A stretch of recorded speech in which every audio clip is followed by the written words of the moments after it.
Bismillah, walhamdulillah, wassalatu wassalamu ala rasulullah Muhammad ibn Abdullah wa ala alihi wa sahbihi wa man tabi'ahu wa ala amma ba'd. Jemaah salat asar, shaimin shaimat, bapak-bapak, ibu hadirin hadirat yang dimuliakan Allah. Kita lanjutkan kaji kitab Al-Hikam. Dan kali ini kita akan berbicara tentang kelompok-kelompok manusia. Pada dasarnya Allah memang menjadikan umat ini tidak bisa disatukan. Jadi harus kita sadari. Maka kalau ada orang yang menyatakan, kenapa umat Islam tidak bersatu? Itu sudah sunnatullah. Jadi tidak bisa kita salahkan. Maka kalau ada orang yang mencoba berusaha, kita akan bersatu di bawah kekhalifahan, itu hal yang mustahil atau hal yang mustahil. Karena dari sini Allah sudah menyatakan, sekiranya aku mau, maka aku jadikan umat itu satu ikatan. Sungguh pun demikian, berbeda-beda, ada yang kafir, ada yang beriman, ada yang setengah beriman, ada yang menentang Allah, ada yang patuh kepada Allah. Kullam numiddu haula, semuanya itu dirahmati Allah, disayangi Allah, dihidupi oleh Allah, dihidupkan oleh Allah. Itulah Allah yang Maha Rahman. Maka di antara sekian kelompok manusia itu, kita umat Islam ada kelompok yang mempunyai kekhususan. Ya. Umat Muhammad bermacam-macam, berbeda-beda, tetapi ada kelompok-kelompok yang mempunyai keistimewaan dan kekhususan. Kata Shahibul Hikam, Bismillahirrahmanirrahim, qaumun aqamahumul haqqu bi khidmatihi. Ada sekelompok umat Islam yang diposisikan oleh Allah untuk selalu berkhidmah kepada Allah. Kerjaannya, aktivitasnya, semua yang dilakukan lillahi, berkhidmah kepada Allah. Wa qaumun ikhtassahum bimahabbatihi, dan ada satu kaum yang diberikan kekhususan dan keistimewaan dengan selalu cinta kepada Allah. Jadi tadi ada yang berkhidmah supaya dikasih Allah, ada yang berkhidmah hanya semata demi Allah. Al-Quran menyatakan, surat Al-Isra ayat 20, surat 17 ayat 20. Kullam numiddu haula wa haula min ata'i rabbik. Semuanya yang berbeda-beda, semuanya yang bermacam-macam tadi, numiddu haula, aku kasih yang sono, aku kasih juga yang sono, aku kasih juga yang sono, aku kasih juga yang sono. Haula wa haula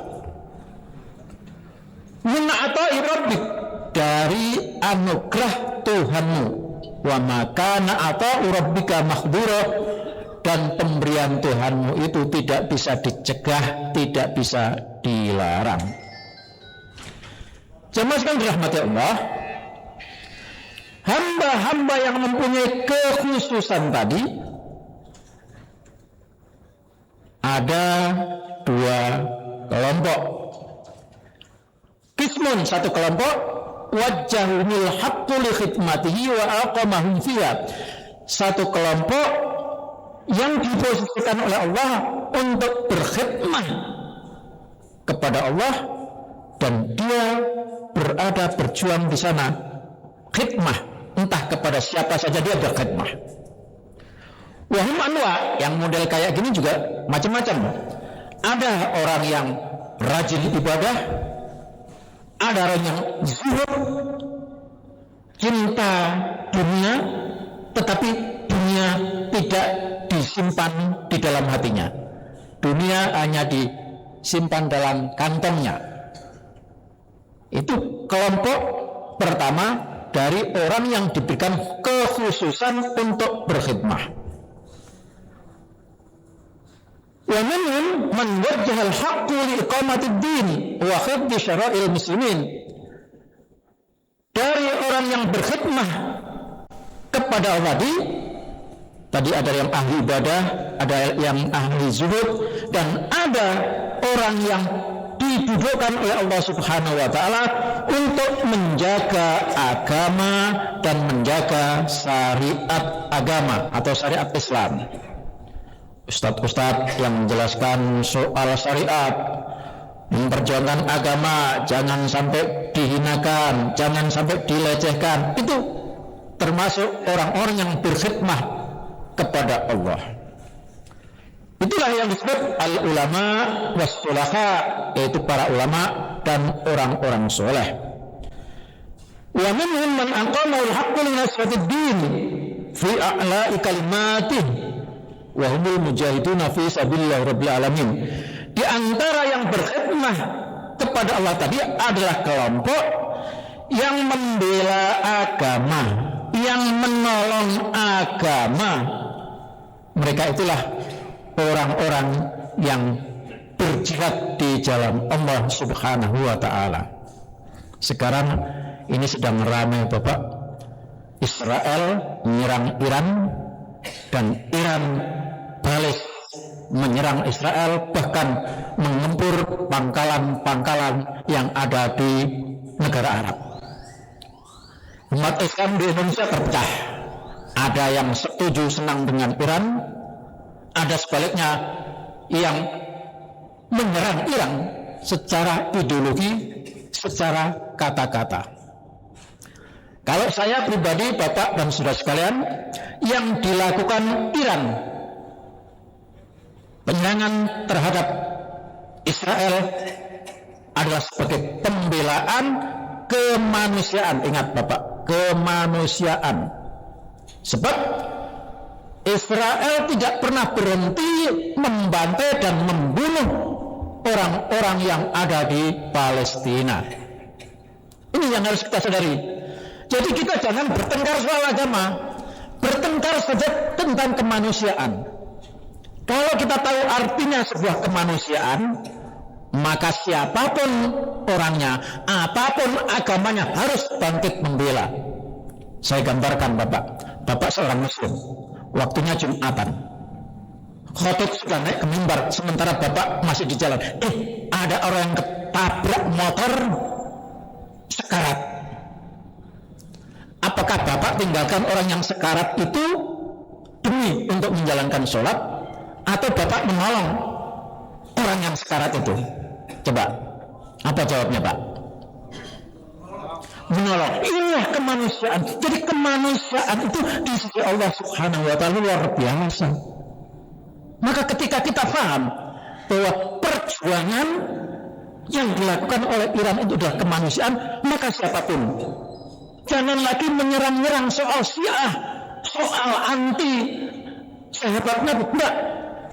Kemanusiaan ini yang harus kita utamakan. Nah, ini bagian dari pencerdasan kita kepada saudara-saudara kita. Jangan terpancing bicara soal Syiah. Enggak, kita sudah berbicara tentang kemanusiaan. Ketika kemanusiaan sudah mengalami degradasi, maka kita harus bangkit. Jadi saya sebut tadi, orang yang berkhidmah untuk Allah itu diantaranya adalah orang-orang yang berjuang kepada di jalan Allah. Jalan kemanusiaan adalah jalan Allah. Karena ibadah saja dikalahkan ketika melihat orang yang disengsara, yang menderita. Itu prinsip agama adalah menjaga agama, akidah, dan menjaga soal-soal kemanusiaan. Itulah kelompok mujahid fi sabilillah. Wa minhum man aqama al-haqqa li tamhidil bilad wa taskinil ibad wa hum al-umara was salatin. Dan kelompok itu termasuk adalah orang-orang yang menjaga kelancaran negaranya, terjadinya ketentraman suatu negara. Disinilah disebut umara as-salatin, umara para pemegang pucuk pimpinan kepemerintahan, dan as-salatin kesultanan.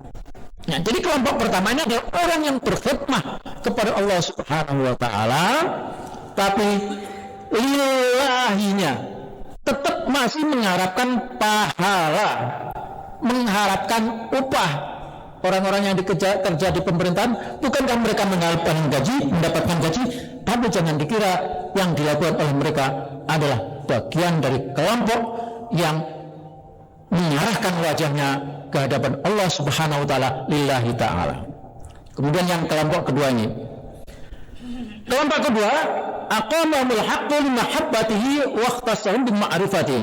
Kelompok yang kedua, setelah melakukan secara syariat tadi, hatinya dihadapkan kepada Allah Subhanahu wa taala semata-mata mengharap ridha Allah, semata-mata demi cinta kepada Allah, sehingga mereka makin tunduk kepada Allah dan makin makrifat kepada Allah Subhanahu wa taala.